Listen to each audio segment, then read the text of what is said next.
అదంతా అనవసరం. మీరు నాతో మాట్లాడాల్సిన అవసరం లేదు. నేను మీకు సమాధానం చెప్పాల్సిన అవసరం అంతకంటే లేదు. ఉంది. ఫ్యాక్టరీ ఎందుకు మూసేశారో సమాధానం చెప్పాల్సిన బాధ్యత మీకుంది. నా ఇష్టం. మీ ఇష్టాలు మీ ఇంట్లో, ఫ్యాక్టరీ మీద కాదు. ఫ్యాక్టరీ పెట్టుబడి నాది. పెట్టుబడే మీది, దాని మనుగడ ప్రజలది, పాలసీ ప్రభుత్వం అనేది, భవిష్యత్తు కార్మికులది. మీ ఇష్టం వచ్చినట్టు ఫ్యాక్టరీ మూసేసే హక్కు మీకు లేదు. చట్టం అనేది ఒకటి ఉంది. ప్రతి చట్టానికి వెనుక సవరణ అనేది ఒకటి ఉంటుంది. ఆ సవరణ అనేది మీ స్వార్థానికి ఉపయోగించుకుంటే ఆపడానికి ప్రభుత్వం అనేది ఒకటి ఉంది. ఆ ప్రభుత్వం మీద సవాలు చేయడానికి కోర్టు అనేది కూడా ఒకటి ఉంది. దానికంటే ముందు రాజీకి రావడం మనుషులు చేయాల్సిన పని. అందుకే వచ్చాం. రాజీకొచ్చి మీకు తల వంచడం కంటే ఫ్యాక్టరీ మూసేసి జైల్లో కూర్చుంటారు. బెదిరిస్తున్నారా? లేదు, తెగిస్తున్నాను. తెగతెంపులు చేసుకుందామనా? తెగిపోయే వాటిని పట్టుకుని వేలాడడం నాకు అలవాట్లేదు. తెగిపోయిన తర్వాత ముడి వేయడానికి ప్రయత్నిస్తే ముడిగానే మిగిలిపోతుంది. నా మూడు ముళ్ళు గట్టిగా ఉన్నంత వరకు ఏ ముడి తెగినా నాకు భయం లేదు. మేడం, ఇంతకీ మీ నిర్ణయం ఏమిటి? కోర్టులో తేల్చుకోండి. అలాగే, ఆవిడ చెప్పినట్టు కోర్టులోనే తేల్చుకుందాం. కోర్టులో మనకు న్యాయం జరుగుతుందంటారా? న్యాయానికి ఎప్పుడు న్యాయం జరుగుతుంది. ఇదిగో ఒకళ్ళ తప్ప. ఈ యూనియన్ లీడర్ గా మీరు దీని మీద సంతకాలు చేయండి.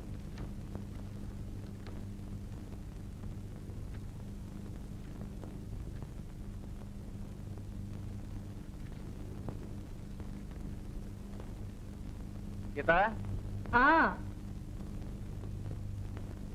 ఏమండి? పెన్ తీసుకురా.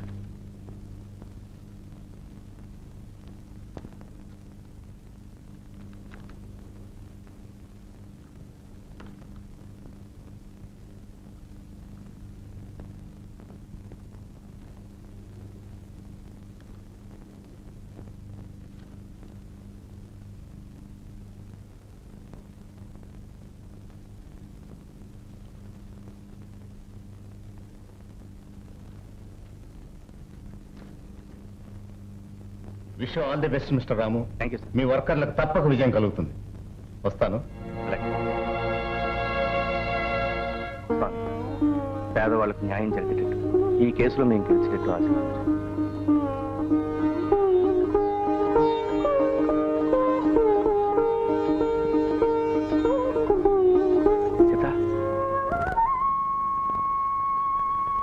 ఏమిటి? ఏమండి, మిమ్మల్ని ఆశీర్వదించడానికి ఎంతో మంది దేవుళ్ళున్నారు, కానీ నాకున్న దేవుడు మీరొక్కరేనండి. నేను ఈ కేసులో గెలిచేటట్టు నన్ను ఆశీర్వదించండి.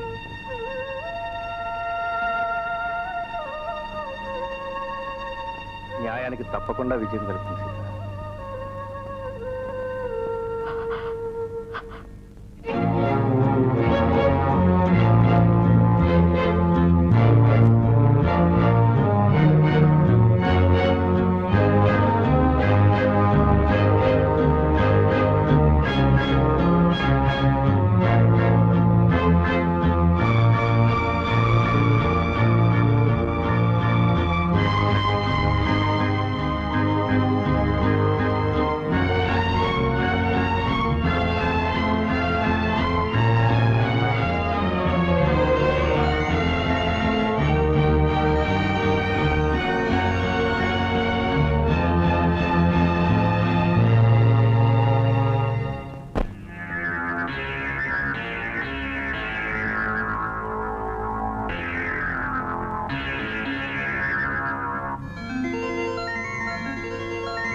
మాట్లాడేది న్యాయంతో కానీ మనుషులతో కాదు.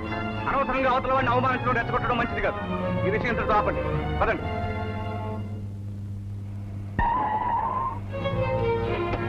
దేవుడు చాలా పొగరబోతుగా సమాధానం ఇచ్చావే. చూసావా మా రాముడు ఏమనుకున్నావు? తొక్క చించేస్తాడు.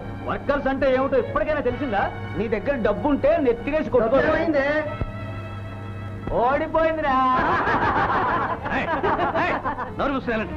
అంతాను రాస్కల్స్.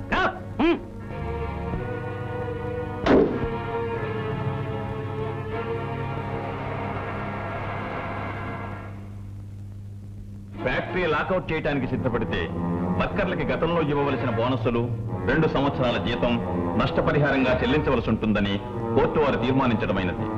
2 సంవత్సరాల జీతం నష్టపరిహారంగా చెల్లించవలసి ఉంటుంది. 2 సంవత్సరాల జీతం నష్టపరిహారంగా చెల్లించవలసి ఉంటుంది. 2 సంవత్సరాల జీతం నష్టపరిహారంగా చెల్లించవలసి ఉంటుంది. నేను ఓడిపోలేదు సీత. నేను ఓడిపోకూడదు. ఆ వర్కర్స్ ముందు నేను ఓడిపోకూడదు సీత. ఉన్న ఆస్తి పోయినా సరే, నేను నడి రోడ్డు మీదకి వచ్చినా సరే, కోర్టు చెప్పిన ప్రకారం నేను నష్టపరిహారం చెల్లించను. నేను బ్రతికుండగా నేను చెల్లించనిస్తానా సీత? ఒకవేళ కోర్టు ఇటువంటి తీర్పునిస్తే ఏం చేయాలో లాయర్తో ముందుగానే ఆలోచించాను. అతను దారి చెప్పాడు. ఏమిటి? ఫ్యాక్టరీ ఎవరికైనా అమ్మేసినట్టు రాస్తాను. వాళ్ళు ఎదురు తిరిగితే? ఊరికే ఎందుకు అమ్ముతాం? డబ్బు తీసుకుని అమ్ముతాం. ఆ ఫ్యాక్టరీ ముందెప్పుడు తనఖా పెట్టినట్టు, అది తీర్చలేక అమ్మేసినట్టు కాగితాలు రాసుకుంటాం. అలా చేయొచ్చా? చేయొచ్చా సీత? ప్రతి ఊరికి ఓ దారి ఉంటుంది, ప్రతి దారికి ఓ అడ్డదారి ఉంటుంది. ఏ అడ్డదారి నుంచి వెళ్ళినా ఊరు దాటిపోవడానికి ఓ దారి దొరుకుతుంది. నువ్వుండు, నేను సేట్ గారిని తీసుకొస్తాను. న్యాయం జయించింది, ధర్మం జయించింది, నువ్వు జయించావు. అదంతా బయట నీకు ఉద్యోగం. కానీ భర్తగా జీవితంలో ఓడిపోయావురా. భార్య అపజయం భర్తకెప్పుడు అవమానమేరా. అందులో సీత లాంటి పిల్ల ఇలాంటి అవమానాన్ని అస్సలు తట్టుకోలేదు. మన వృత్తులు మన కాపురాలను కూల్చకూడదరా. వెళ్ళి ఆ అమ్మాయిని తీసుకురా.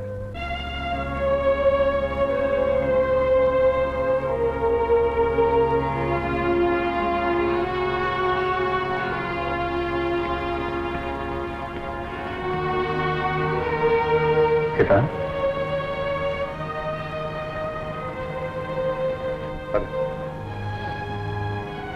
ఎక్కడికి? ఇంటికి. ఎవరింటికి? మన ఇంటికి. మన ఎదప్పటి నుంచి? సీత, మన అనేదానికి అర్థం తెలుసుంటే మనిషిగా ప్రవర్తించేవారు. సీత, నా అనుకుంటే ఇంత అవమానం చేసిండేవారు కాదు. ఇందులో నేను చేసిందే ఉంది. జరిగినవన్నీ నువ్వు చేసుకున్నవే. అవును, నేనే చేసుకున్నాను. మీరెవ్వరు ఏమీ చేయకుండా చేసుకున్నాను. నిరాహార దీక్ష నేనే చేశాను, కోర్టుకి నేనే వెళ్ళాను కదూ. బోనస్ ఇవ్వకపోతే నిరాహార దీక్ష చేశాం. నువ్వు వెళ్ళమంటేనే కోర్టుకు వెళ్ళాం. వెళ్ళాను, నేను చెప్పాను, చేసేశారు. అయితే ఇప్పుడు చెప్తున్నాను, నన్ను చంపండి. సీత, నువ్వు బాధపడతావని తెలిసి కోర్టుకు వెళ్ళే ముందు నీ దగ్గరికి వచ్చాం. వచ్చారు. ఎవరితో? ఆ కోతి ముగ్గు. వాళ్ళందరి ముందు గొప్ప చూపించుకోవాలి కథానాయకులు వెనకేసుకొచ్చారు. వాళ్ళందరి ముందు నా పని నుంచి ట్రాలీ చేసుకుపోదాం అనుకున్నాను. మీరు మీ గొప్ప చూపించుకోవాలనుకున్నప్పుడు నేను నా గొప్ప చూపించుకోవడంలో తప్పే ఉంది. సీత, నేను ఆ ఉద్దేశంతో రాలేదు. నీ మంచి కోరి నేను ఒప్పించాలని వచ్చాను. మంచి? మీరు? నా మంచి కోరేవారైతే మీరు ఒక్కరే వచ్చుంటేవారు. సీత, తప్పు నీది, వాళ్ళకి కాదు, వాళ్ళ బోనస్ వాళ్ళకి పారైన భర్తగా ఒక్క మాట చెప్పుంటే నేను చేసుండేదాన్ని కదా. ఏ ఆ హక్కు మీకు లేదా? లేదు. ఎందుకు లేదు? సమస్య భార్యాభర్తల మధ్య కాదు, ఓనర్కి వర్కర్లకి మధ్య. ఆ ఓనర్ ఎవరు? మీ భార్య కాదా? భార్య మంచి చెడ్డలతో భర్తకు పని లేదా? భార్యని చెప్పి నీకిష్టం లేని పనిని బలవంతాన్ని నేను ఇష్టం దొరకమంటావా? సీత, నీకంటూ కొన్ని సిద్ధాంతాలున్నాయి, నాకంటూ కొన్ని పద్ధతులున్నాయి. నా పద్ధతులకు భార్యగా నువ్వు అడ్డు రానప్పుడు భర్తగా నీ సిద్ధాంతాలకు నేను ఎందుకు అడ్డు రావాలి? ఇప్పుడు అంతకంటే తక్కువేం చేశారు? కోర్టుకు ఎక్కించారు, నవ్వులు పాలు చేశారు. అందుకే సీత, పెళ్లికి ముందే చెప్పాను, ఒక లాంచి ఒక నావ కలిసి ప్రయాణం చేయలేమని. నిజమేనండి. దాని అర్థం అప్పుడు తెలుసుకోలేకపోయాను, ఇప్పుడు తెలుసుకుంటున్నాను. నావకి చిన్న సొంత దొరికితే చాలండి, ఎటైనా తప్పించుకుంటుంది. ఒకవేళ మునిగినా అది ఎప్పుడోకప్పుడు ఏదో కొట్టుకుని వస్తుంది. కానీ లాంచి దాని బరువు అది మోసుకోలేక, ఆటు పొట్టు తట్టుకోలేక మధ్యలోనే మునిగిపోతుందండి. మీరు మాత్రం నావలా తప్పించుకున్నారు, నన్ను ముంచేశారు. సీత, అర్థం లేకుండా మాట్లాడు. ఎవరు నేను ముంచింది? నేను నువ్వే ముంచుకున్నావు, నువ్వు కూర్చున్న కొబ్బరి నువ్వే నరుక్కున్నావు. నరుక్కుంటాను, నాకు ఇష్టమైతే నా గొంతుగా నరుక్కుంటాను. మీరు వెళ్ళండి. సీత, ఏమిటిది? నీకేమైనా పిచ్చి పట్టిందా? అవునండి, నాకు పిచ్చ పట్టింది. పిచ్చి దాంతో మీకే పని. మీతో కాపురం చేయడానికి కూడా ఆ పనికి మన సీత, అనవసరంగా నోరు పారేసుకుంటున్నాను. వాళ్ళు సాటి మనుషులే. భర్తగా అడుగుతున్నాను, నాతో వస్తావా రావా? నేను భారీగానే చెప్తున్నాను. మీకు ఆ వెధవులతో సంబంధం ఉన్నంత వరకు నేను ఆ గడప తొక్కను. అంటే నీ కోసం వాళ్ళని విడిచిపెట్టుకోమంటావు అంతేగా? అంటే నేను పోయినా పర్వాలేదు, వాళ్ళని మాత్రం విడిచిపెట్టను అంటారు అంతేగా? మన ఇద్దరి మధ్యకి అనవసరంగా వాళ్ళెందుకు లాగుతావు? వాళ్ళ నుండి మన మధ్య వస్తున్న వాళ్ళు, వాళ్ళ నుండి మన ఇద్దరిని విడదీస్తున్న వాళ్ళు. పొరపాటు పడుతున్నావు. వాళ్ళు ఎప్పుడూ విడదీసేవాళ్ళు కాదు సీత. విడదీసేవాళ్ళు, విడదీస్తున్న వాళ్ళు వేరే ఉన్నారు. ఎంతో చదువుకున్నావు, ఎంతో సంస్కారంతో ఇన్నాళ్ళు ప్రవర్తించావు. నిన్ను దేవతగా కొలిచేవాళ్ళను, నిన్ను తల్లిగా ఆరాధించేవాళ్ళను నీ నోటుకొచ్చినట్టు మాట్లాడుతున్నావు. ప్రతిఫలం ఇచ్చాం కదా అని పనివాళ్ళుగా జమ కడుతున్నావు. బిడ్డకు కూడా పాలిచ్చి పెంచుతున్నావు. అది ప్రతిఫలమేగా. మరెందుకు కన్నబిడ్డగా చూసుకుంటున్నావు? సీత, భార్యాభర్తల మధ్య అనుబంధం పాలు నీళ్ళు అయితే వర్కర్కి వానరకి మధ్య ఉన్న సంబంధం కూడా అంతే. భార్య తప్పు చేస్తే భర్త దండించాలి, భర్త తప్పు చేస్తే భార్య నిలదీయాలి. అలాగే వర్కరు వానరు కూడా. సీత, లేని వాళ్ళు ఉన్న వాళ్ళను చంపుకుతునే వాళ్ళు అన్నావే, ఏనాటికైనా ఉన్న వాళ్ళను కాపాడేది ఆ లేని వాళ్ళే.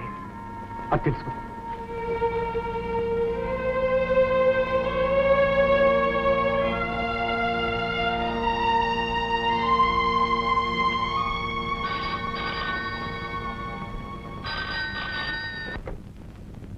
హలో మేడం, ఎస్, ఇక్కడ రవిబాబుని కొట్టి పారేశారు మేడం. ఎవరు? మన ఫ్యాక్టరీ వర్కర్లు మేడం. ఇప్పుడు ఎక్కడున్నారు? నేను వస్తాను. వద్దు మేడం, వస్తే మీకు చాలా ప్రమాదం అవుతుందండి. అవును మేడం, మేమే ఆయన తీసుకుని వచ్చేస్తామండి అక్కడికి. సరే అయితే తొందరగా తీసుకురండి. నెమ్మది,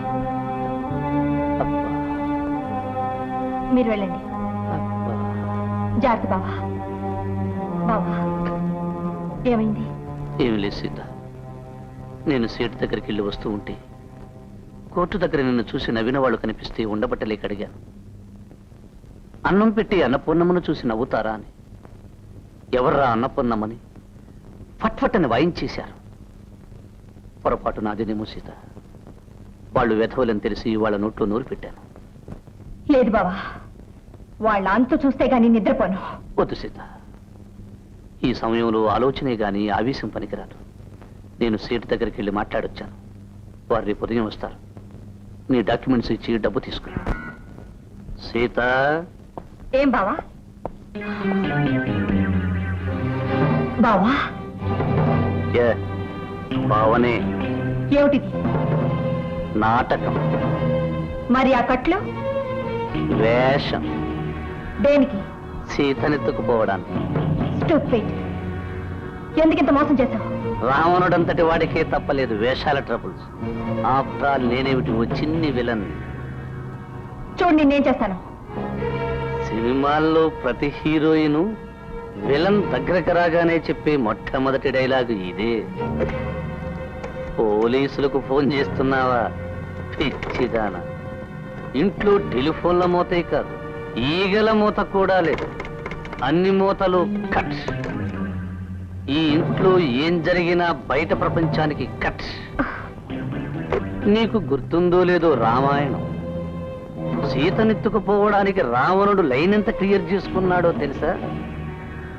మొదట మైలేణ్ణి పంపించాడు, ఆ తరువాత రాముణ్ణి పంపించాడు, ఆ వెనక లక్ష్మణుణ్ణి పంపించాడు. ఈ సీతనెత్తుకుపోవడానికి వీడేం చేశాడో తెలుసా? మొదట పనివాళ్లను పంపించాడు, ఆ తర్వాత ఫాదర్ని పంపించాడు, ఆ వెనక చెల్లెల్ని పంపించాడు. ఒక చేతిలో డబ్బు, రెండు చేతుల సీతమ్మ. ఆ తర్వాత ఘట్టమేమిటో తెలుసా? అమ్మగారండి, అయ్యగారు, అయ్యగారు, అయ్యగారు, అమ్మగారు, అమ్మగారు, అయ్యగారు లేరండి. ఏమిటి? ఏం లేదమ్మా, అమ్మాయి గారిని మోసం చేసి రవిబాబు తీసుకెళ్లిపోతున్నాడు. మమ్మల్ని పనిలో తీసేసినప్పుడే మాకు అనుమానం వేసింది బాబు. అందుకే ఇంటి మీద కన్నేసి ఉంచాం.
నాకనదు అమ్మాన్ని అరవగాడు ఇటు ఇటు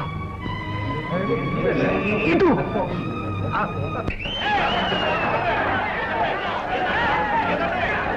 ఎంతసేపు ఇంత నిబ్బరంగా ఇంత ధైర్యంగా ఎందుకున్నావో నాకు తెలుసు. లంకలో కాదు ఆకాశంలో పెట్టిన ఈ సీతను విడిపించుకోవడానికి ఆ రాముడు వస్తాడని నీకు తెలుసు. ఆ సంగతి నాకు తెలుసు.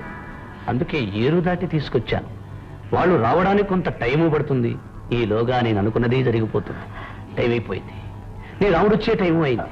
టైం వేస్ట్ చేయదు. కమాన్.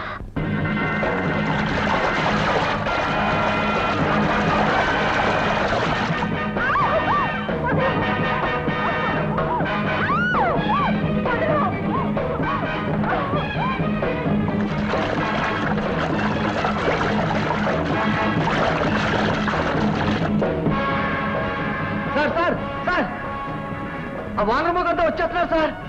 ఏట్లోనే వాళ్ళ ముంచేయండి.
ఆగండి. ఈ అవకాశం నాకివ్వండి. ఈ వెళ్ళడానికి నేను రాస్తున్నాయి. ఆగండి ఆగండి ఆగండి ఆగండి. ఇది మేం తీసుకోవాల్సిన అవకాశం.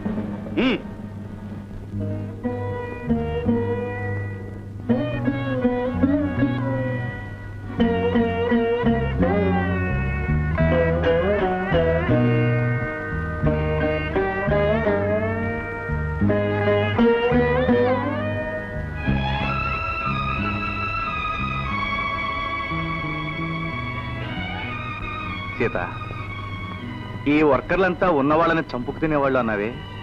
అవసరమైతే అన్నం పెట్టిన వాళ్ళకి ప్రాణాలు కూడా ఇవ్వగలిగిన దేవుళ్ళు. ఒకరోజు ఒకడు బీడీ కాల్చాలని నువ్వు పనులను తీసేసావే. వాడు ఈరోజు ఏం చేశాడు తెలుసా? నీ కోసం తన ప్రాణాన్ని అర్పించాడు.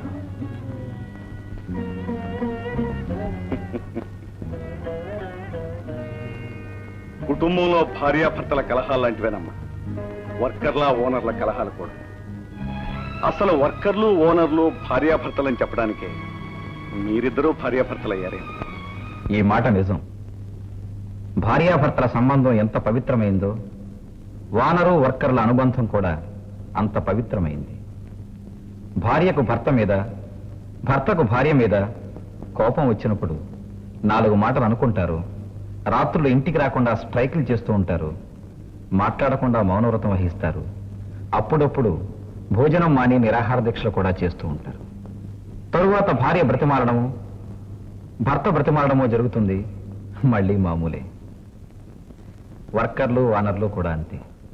ఏదో చిన్న గొడవలు పడుతూ ఉంటారు, స్ట్రైకులు చేస్తూ ఉంటారు, తర్వాత నిరాహార దీక్షలు చేస్తారు. తర్వాత వానరు సర్దుకోవడము, వర్కర్ అర్థం చేసుకోవడము జరుగుతుంది. తర్వాత ఇది మామూలే. అందుకే ఈ అనుబంధం అప్పుడప్పుడు చిన్న చిన్న అలకలున్నా అవి అటకలెక్కకుండా ఎన్ని తరాలు మారినా, ఎన్ని కొత్త కథలు వచ్చినా, ఎన్ని కొత్త జంటలు వచ్చినా, మరువలేని మరపురాని మరచిపోని విడినా విడని విడదీసినా విడదీయబడని సీతారాముల జంటగా, దేశానికి బంగారు పంటగా, స్వార్థానికి కనుమంటగా, ఆదర్శానికి జయగంటగా కలకాలం ఈ బంధం నిలవాలి. అదే మా ఆశయం, అదే మా ఈ సీతారాముల కథ.